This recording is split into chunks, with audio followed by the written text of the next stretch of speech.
Hello दोस्तों, नमस्कार। मैं मधु सिंह राजस्थान से और मेरी छोटी सी हरी भरी और फैली हुई छत पर आप सभी लोगों का स्वागत है।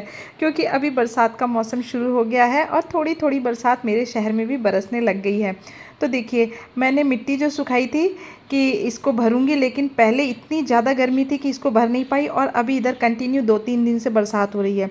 और मैंने आपको पहले भी बताया था कि देखिए, मिट्टी हमेशा अपने अंदर कुछ बीजों को रखती है और जैसे ही बरसात हुई तो इन मिट्टी में से पौधे निकलने लग गए हैं। तो आई हूँ टेरेस गार्डन में, यानी कि छत पर आई हूँ और आज बहुत सारा काम करूँगी, यानी कि अब धीरे धीरे काम स्टार्ट करूँगी ताकि मेरे टेरेस गार्डन भी ऐसे पहले की तरह हरा भरा और खूब सुंदर दिखने लग जाए। तो अभी बहुत सारा काम है। ये सारी मिट्टी जो फैली हुई है तो इनको क्या करेंगे कि धीरे धीरे करके और इनको भरना शुरू करेंगे, क्योंकि अब 1 तारीख से मैं बीज लगाना शुरू करूँगी। और ये जो मैंने बैंगन के पौधे लगाए थे तो ये मैंने गर्मी में लगाए थे, लेकिन इतनी ज़्यादा गर्मी थी कि इनको बचा पाना ही बहुत कठिन हो गया था। फिर भी मैं इसमें कंटिन्यू पानी डालती गई और देखिए 2 से 3 दिन हुए हैं बरसात होते हुए और इनमें फूल आने शुरू हो गए हैं, यानी कि अब मेरी मेहनत रंग लेकर के आ गई है। क्योंकि जब मैंने इनको लगाए थे तो इतनी ज़्यादा गर्मी थी, इतनी गर्म हवा चल रही थी, जिसके कारण ये पूरे पत्ते पीले हो गए और पेड़ की हाइट तो मतलब पौधे की हाइट तो बढ़ गई, लेकिन इसमें फल एक भी नहीं लगा, यानी कि एक भी बैंगन नहीं लगा। और इधर गुड़हल की कटिंग कर दी थी, तो गुड़हल की कटिंग करने के बाद इसमें भी फूल आना शुरू हो गए हैं। और साथ ही में मैंने इसके अंदर कुछ खाद मिलाई थी, यानी कि बरसात का मौसम है तो मैंने इसके अंदर कैल्शियम के लिए अंडों के छिलके को मिलाया था और साथ में ही कुछ मैंने केले के छिलके भी डाले थे। तो मैंने अभी इनमें यही मिलाया है और ज़्यादा अभी मैंने इसमें खाद नहीं डाली है और इसमें फूल बनना शुरू हो गए हैं। और ये मेरा जो पहले वाला पौधा है हरसिंगार का, तो ऐसे कहते हैं कि ये भगवान कृष्ण को बहुत ही ज़्यादा प्रिय पौधा है, इसलिए मैं इसमें कभी भी बर्मी मतलब बोन मील नहीं डालती हूँ और अंडे के छिलके कभी भी मैं कोशिश करती हूँ कि ये खाद से तो मैं इस पौधे को बिल्कुल दूर रखूँ। तो मैं इसमें तो घर का ही जो फर्टिलाइज़र बनाती हूँ मैं वो डालती रहती हूँ। इन पौधों को बचा पाना इतना कठिन रहा मेरे लिए इस बार, क्योंकि इस बार टेम्परेचर बहुत ही ज़्यादा 47-48 तक पहुँच गया। तो ये काम करना बहुत ही मतलब नानी याद करा दी इस बार टेरेस गार्डन ने तो। और देखिए, ये बीज जो पहले के पड़े हुए थे तो यानी कि ये रेत है, इसके अंदर भी बरसात से ये पौधे उग गए हैं, यानी कि ये जो लॉन्ग बीन्स आती है, ये बरबटी, जिसके पौधे इसके अंदर उग गए हैं, तो इनको भी मैं शिफ्ट करूँगी। लेकिन आज मैं आई हूँ बहुत सारा काम करने के लिए और मैं बताती हूँ कि मैं आज टुकड़ों में मतलब छोटे छोटे टुकड़ों में अब टेरेस गार्डन में बीज लगाने की तैयारी करने के लिए आई हूँ। और देखिए फूल, इसमें बैंगन में फूल भी आने लग गए हैं। तो खुशी तो होती है कि अगर टेरेस गार्डनिंग करते हैं और जो पौधे मर रहे हैं बरसात की मतलब बूंदों से इतने हरे भरे हो गए हैं कि मन देख करके बहुत खुश होता है और अब छत पर आने का मन भी करता है। नहीं तो गर्मी के कारण ना तो सुबह आ सकते हो ना शाम को आ सकते हो, और राजस्थान में तो करीबन लगता है रात भर लू चलती है। 8 बजे 9 बजे पता ही नहीं चलता कि रात शाम भी हो गई है रात भी हुई है। बहुत बुरा हाल था। चलिए ये गर्मी को रखते हैं साइड में और अब बताते हैं। देखिए, ये 3-4 जगह जैसे जैसे मुझे जगह मिली मैंने वहाँ वहाँ मिट्टी को बिखेर करके और सुखाने की कोशिश करी थी। तो मिट्टी तो बहुत ही अच्छी तरीके से सूख गई थी और अब ये थोड़ी गीली भी हो गई है।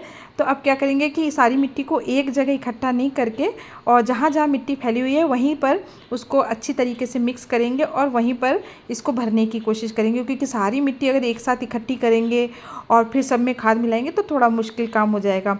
तो क्या करूँगी कि आज जहाँ जहाँ मैंने मिट्टी बिखेर रखी है वहाँ उसी जगह खाद मिला करके और पौधे तैयार करने की कोशिश करेंगे, यानी कि मिट्टी भरने की। और मैं अभी लगाऊंगी, जैसे 1 तारीख के बाद मैंने सोचा है कि मैं लगाऊंगी बहुत सारे पौधे, तो वो मैं आपको आने वाले वीडियोस में बताऊंगी कि मैं कौन कौन से पौधे लगाऊंगी।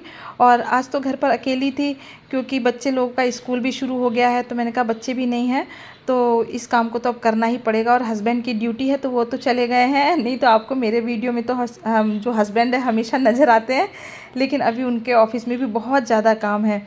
तो वो मेडिकल लाइन से है, तो मेडिकल लाइन में इस मौसम में बहुत ज़्यादा काम होता है। तो मैंने कहा अब तो करना ही पड़ेगा, मतलब किसी के भरोसे अगर बैठेंगे तब तो टाइम निकल जाएगा पूरा। और देखिए, ये मैंने पहले की खाद गर्मियों के मौसम में जो मैं खाद बनाती हूँ वो मैंने रखी थी। ये केले के छिलके हैं जिनको मैंने इकट्ठा कर दिया था, तो उनको इकट्ठा किया और वो अब सूख चुके हैं अच्छी तरीके से, तो मैंने इसको मिला दिया है पहले वाली मिट्टी में। यानी कि मिट्टी के अंदर मैंने करीबन ऐसे समझिए आपकी 100% मिट्टी है तो मैंने करीबन इसमें 40% काऊ डंक मिलाया है। तो ये तो पौधों के लिए बहुत ही अच्छा होता है, क्योंकि नाइट्रोजन का जो सोर्स होता है आपको इसका इस्तेमाल करना ही पड़ेगा। और उसके बाद जो केले के छिलके हैं तो गर्मी भर जो केले काम में लेते हैं, अभी तो मौसम फल फ्रूट्स का ज़्यादा ही है तो मैं केले के छिलकों को कभी नहीं फेंकती हूँ, इसी तरीके से रखती जाती हूँ, वो सूख जाते हैं तो फिर वापस इनको मिट्टी में मिला देती हूँ। और साथ ही में मैंने मिलाया है, मतलब मंगाया है बोन मील। तो मैं कोशिश करती हूँ कि मैं एक बार थोड़ी सी वो तो होती है, लेकिन जो पौधों के लिए ज़रूरी है, और टेरेस गार्डनिंग करते हैं तो अगर इतना परहेज करेंगे तो थोड़ा मुश्किल हो जाएगा करना। तो मैंने एक पैकेट बोन मील मंगाया था, तो जिसमें से मैंने आधा इसके अंदर मिक्स किया है, आधा मैं दूसरी जगह जहाँ और मिट्टी रखी हुई है उनमें मिला करके, और इसी तरीके से हम मिक्स करेंगे मिट्टी में। तो आज जो ये मिट्टी बना रही हूँ, तो आप अगर पौधे लगाना चाह रहे हैं तो आप इसी तरीके से कोशिश करें, तो बिल्कुल आप कभी भी असफल नहीं होंगे, यानी कि निराश नहीं होंगे। आप भी बहुत ही अच्छी तरीके से टेरेस गार्डनिंग कर सकते हैं। और अगर आप नए तरीके से शुरुआत करना चाहते हैं, यानी कि आप बिल्कुल जीरो से शुरुआत करना चाहते हैं, तो ये आपके लिए भी बहुत फ़ायदेमंद वीडियो है। आप इसे देखिए और आप भी कोशिश करिए इसी तरीके से। और अभी जैसे जैसे मैं बता रही हूँ, आप बस इसी तरीके से करिए कि आप मिट्टी लेकर के आइए। 100% मिट्टी है तो आपको क्या करना है कि 40% मिट्टी होनी चाहिए, कम से कम 20% उसमें काऊ डंक होना चाहिए, 20% वर्मी कंपोस्ट होना चाहिए, नीम की खल होनी चाहिए, पुराने पत्ते अगर सूखे हुए हैं तो वो हो, और बोन मील होनी चाहिए। यही सारी चीज़ें होती हैं।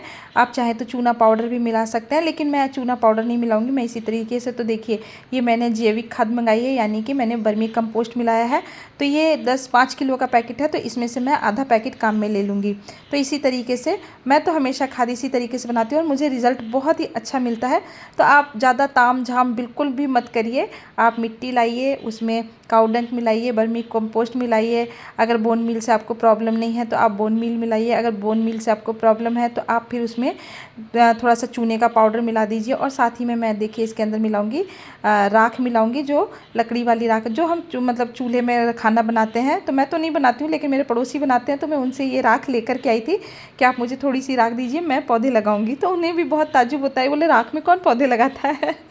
मैं कहा आप तो मेरे को दे दीजिए और पौधे लगाऊंगी। जब सब्जियां खिलाऊंगी तब आप देखना कि राख में कौन पौधे लगाता है। कोई नहीं लगाता, मैं लगाती हूँ। अगर ज़्यादा विस्तार से बताएंगे तो उन्हें फिर बिल्कुल शुरू से बताना पड़ता है, इसलिए ज़्यादा इतना टाइम है नहीं मेरे पास। अब सारी चीज़ों को मिक्स कर लेने के बाद इसी तरीके से मैं इसे मिक्स करूँगी। तो आप धीरे धीरे, अगर आपके पास फावड़ा हो तो आप फावड़े से, मतलब जो चौड़ा होता है थोड़ा सा, उससे सुविधा होती है। लेकिन मेरा फावड़ा अभी मतलब टूट गया है, उसमें से लकड़ी जो होती है वो निकल गई है, तो इसलिए मैं इस करनी की मदद से इसे धीरे धीरे करके सारे को मिक्स कर लूँगी। तो आप ध्यान करिए कि आपको इसी तरीके से मिक्स करना है। लेकिन आपके पास अगर पुरानी मिट्टी है और अगर आप सोच रहे हैं कि पुरानी मिट्टी में हम उसको बिना खाली किए बगैर, ग्रो बैग को खाली किए बगैर उसी में पौधा लगाएंगे, तो आपको बिल्कुल भी अच्छा रिजल्ट नहीं मिलेगा। अगर आपको पौधों से सब्जियां लेनी है, या अगर आप फूल के पौधे लगाना चाहते हैं, तो अभी भी जिस दिन मौसम में थोड़ा सा सुधार हो, यानी कि हल्की सी धूप खिले 1-2 दिन की, तो आप तुरंत उस मिट्टी को खाली करिए। और उसको मिट्टी को धूप लगा देने से क्या होता है कि मिट्टी हल्की हो जाती है। धूप लगा देने से जब हम मिट्टी में धूप लगा देते हैं तो मिट्टी में एयर घुसती है और उसके कारण मिट्टी हल्की हो जाती है, और जो मिट्टी में फंगस होते हैं वो भी एक तरीके से ख़त्म हो जाते हैं। तो आप जब भी पौधे लगाएं तो आप इस तरीके से ज़रूर करें, नहीं तो अगर आप शॉर्टकट करने के चक्कर में रहेंगे तो रिज़ल्ट बिल्कुल भी अच्छा नहीं आएगा। आप सोचिए कि कितनी मेहनत है टेरेस गार्डनिंग करने हैं। और अगर आप टेरेस गार्डनिंग करते हैं तो टेरेस गार्डनिंग में मैंने आपको पहले भी बताया कि कभी भी काम ख़त्म नहीं होता है। काम तो अब शुरू हुआ है, गर्मियों के मौसम में तो फिर भी काम थोड़ा कम हो जाता है, क्योंकि बहुत सारे पौधे मर जाते हैं, तो पौधों में पानी कम डालना होता है, निराई गुड़ाई उतनी कर नहीं पाते हैं। लेकिन अब बरसात का मौसम शुरू हो गया है, तो अब बरसात के मौसम में तो जो पौधे में आपको काम करना ही पड़ेगा। तो आज से मैंने शुरुआत कर दी। मैंने एक दिन पहले भी वीडियो डाला था, तो आपने देखा होगा कि छत कितनी बुरी तरीके से फैली हुई थी। अब थोड़ी थोड़ी छत को मैं बिल्कुल अपने रूटीन में ले आऊँगी, यानी कि जैसे मेरी पहले दिखती थी उसी तरीके से। और देखिए इस तरीके से मैं धीरे धीरे करके सारी मिट्टी को एक जगह मिला लूँगी। और जो भी खाद हमने इसके अंदर डाली है, तो आपको इस तरीके से सारी खाद को मिक्स कर लेना है। मिट्टी के अंदर जितनी अच्छी तरीके से खाद मिक्स हो जाएगी, तो जितने भी हम पैकेट्स में भरेंगे तो सबको बिल्कुल बराबर मात्रा में खाद मिलनी चाहिए, क्योंकि पौधे तो सारे एक जैसे होते हैं, सबको खाद की ज़रूरत होती है। और अभी तो बिल्कुल अच्छा मौसम आ गया है, आप इसी तरीके से तुरंत पैकेट्स भर लें। और अगर आप सब्जियां लगाना चाहते हैं तो आप बिल्कुल भी लेट नहीं करें, क्योंकि अब जो ये आषाढ़ का महीना होता है, इसको मतलब आषाढ़ में आपको ऐसे बताती हूँ कि जुलाई का महीना शुरू होने वाला है, तो जुलाई का महीना बहुत ही अच्छा होता है। और अभी मार्केट में जो सब्जियां मिल रही है, जैसे भिंडी मिल रहे हैं, करेले मिल रहे हैं, ये सब तो पॉली हाउस से आते हैं, पॉली हाउस वाले हैं। लेकिन अगर आप घर पर लगाना चाहते हैं तो आप इन सब्जियों की इस समय बिल्कुल शुरुआत कर सकते हैं, क्योंकि अब बरसात का मौसम शुरू हो चुका है। तो मैं कुछ पौधे इसी तरीके से लगाऊंगी और आपको बताऊंगी कि मैं किन किन पौधों की शुरुआत करूंगी। तो देखिए मैंने सारी मिट्टी मिक्स कर ली है, तो आप इसी तरीके से सारी मिट्टी को आपस में मिक्स कर लें। और देखिए अब सबसे इम्पॉर्टेंट, तो मेरे पास ग्रो बैग भी हैं, लेकिन मैं इस तरीके से जो सीमेंट के खाली पैकेट्स आते हैं, ग्रो बैग मेरे पास करीबन 25 से 30 ग्रो बैग हैं। लेकिन जो कुछ बेल वर्गीय सब्जियां हैं, जैसे फ्रेंच बीन्स, लॉन्ग बीन्स है, तो लॉन्ग बीन्स अगर आप इस तरीके के पैकेट्स में लगाना चाहते हैं तो बहुत ही अच्छी तरीके से हो जाती है, आप बिल्कुल भी टेंशन फ्री हो करके। और अगर आपको लगता है कि इसमें नहीं होगी तो आप मेरे पहले वाले वीडियोज़, जो मेरे पुराने वीडियोज़ हैं, आप उसमें देखिए, उसमें मैंने इसी तरीके के पैकेट्स में लगा रखे हैं, तो आपको पता चल जाएगा कि मैंने बिल्कुल सही वीडियो बना रही हूँ। आपको बिल्कुल भी भ्रमित नहीं कर रही हूँ कि आपको ऐसा लग रहा है कि पता नहीं वीडियो के लिए या व्यूज़ के लिए ऐसा बता रही होंगी, बिल्कुल नहीं। आप मेरे पहले वाले वीडियोज़ चेक कर सकते हैं कि मैंने इस तरीके के सीमेंट के पैकेट्स में भी सब्जियों के पौधे लगाए हैं और रिज़ल्ट बहुत ही अच्छा आया है। इतना रिज़ल्ट आया कि आपको घर में सब्जियां लानी नहीं पड़ेंगी, इतनी सब्जियां आप इन पैकेट्स में लगाएंगे तो आपको सब्जियां मिलने लग जाएंगी। और इतने सारे ग्रो बैग खरीद पाना थोड़ा सा मुश्किल होता है, मतलब गार्डनिंग में तो हमेशा ग्रो बैग की ज़रूरत आपको महसूस ही होती रहेगी। जैसे 10 भिंडी के पौधे लगाए तो लगेगा कि 20 तो ज़्यादा हैं, तो 15 लगा लेते, 20 लगा लेते, तो आप इतने तुरंत में ग्रो बैग खरीद पाना थोड़ा सा मुश्किल होता है। मेरे लिए तो मुश्किल होता है, अगर आपके लिए ईजी होता हो तो मैं कह नहीं सकती हूँ। तो मैं तो हमेशा क्या करती हूँ कि 1-1 रुपये के पैकेट मिलते हैं, या हमारे कोई रिलेटिव हैं जिनका मकान बन रहा था तो मैंने वहाँ से ये सीमेंट के पैकेट्स मंगा लिए हैं। ये एक सीज़न बहुत ही अच्छे चलते हैं, यानी कि ये अब अगली मार्च अप्रैल तक बहुत ही अच्छे चलेंगे, यानी कि 7-8 महीने।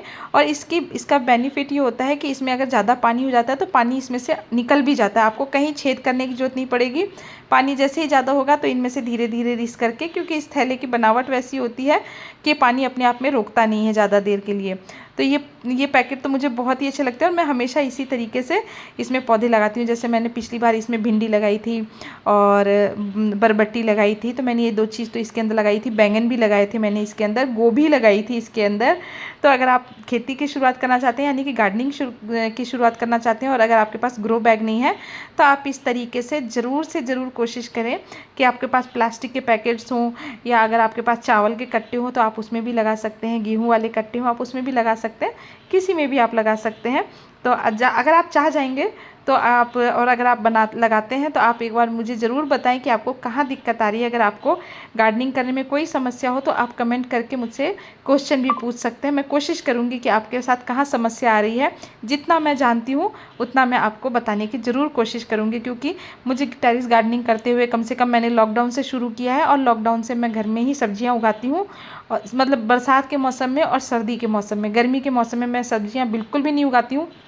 मैंने सिर्फ बैंगन के पौधे लगाए थे, उनको भी बचाने में मुझे बहुत नानी याद आ गई।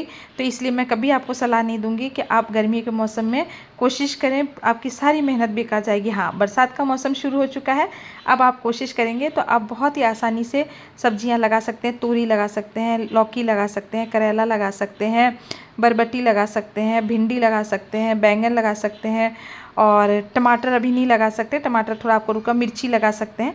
तो मैं आने वाले वीडियो में बताऊंगी कि मैं कौन कौन से लगाऊंगी। तो अभी तो मैं इसी तरीके से पैकेट्स भर के धीरे धीरे करके मैं देखिए। और आपको इस चीज़ का ध्यान रखना है कि मैं राजस्थान में रहती हूँ और ये मिट्टी इतनी उपजाऊ हो गई है कि यहाँ भूरी रंग की मिट्टी होती है, यानी कि रेतीली मिट्टी होती है।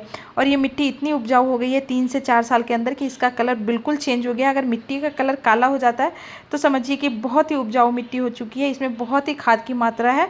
और मिट्टी हमेशा ऐसी बनाएं आपके हाथ से छूने पर वो भुरभुरी महसूस हो। आप अगर मुट्ठी में उसको बांधे तो मिट्टी बिल्कुल भी बंधनी नहीं चाहिए, यानी कि मिट्टी में गांठ नहीं होनी चाहिए, मिट्टी टाइट नहीं होनी चाहिए, मिट्टी अपने आप में पानी रोक करके नहीं रखे, ऐसी मिट्टी बिल्कुल नहीं होनी चाहिए। मिट्टी ऐसी होनी चाहिए कि बिल्कुल हल्की हो, भुरभुरी मिट्टी हो। जितनी अच्छी मिट्टी रहेगी उतना अच्छा रिजल्ट आएगा। तो इस तरीके से मैंने धीरे धीरे करके सारे ग्रो बैग भर लिए हैं, और आने वाले वीडियोज़ में भी और मैं ग्रो बैग भरूंगी और बताऊंगी कि मैं कौन कौन से पौधे लगा रही हूँ। तो देखिए 3 जो पौधे मैंने आपको शुरू में वीडियो में दिखाए थे, तो उन 3 पौधों को मैंने इन ग्रो बैग में लगा दिया, यानी कि मिट्टी के सीमेंट के कट्टों में लगा दिया है। तो इसी तरीके से अब आने वाले वीडियोज़ में देखेंगे कि क्या किया जाए, क्योंकि अभी तो टेरेस गार्डन में थोड़ा सा ही काम हुआ है। तो देखिए ये जो मैंने आपको बताई थी मिट्टी, ये मिट्टी सारी मैंने काम में ले ली है और अभी और पैकेट्स बच रहे हैं तो इनको भी मैं काम में ले लूँगी और धीरे धीरे करके सारी मिट्टी को मैं ख़त्म करूँगी। और आने वाले टाइम में मेरी छत बिल्कुल एकदम हरी भरी और सब्जियाँ तोड़ते हुए मैं आपको वीडियो बता कर मतलब बना करके बताऊँगी कि देखिए आपने मेरा वीडियो अगर पहले देखा होगा तो आपको भी बहुत खुशी होगी जब मैं सब्जियाँ हार्वेस्ट करूँगी। तो इसी के साथ अब टेक केयर, बाय बाय।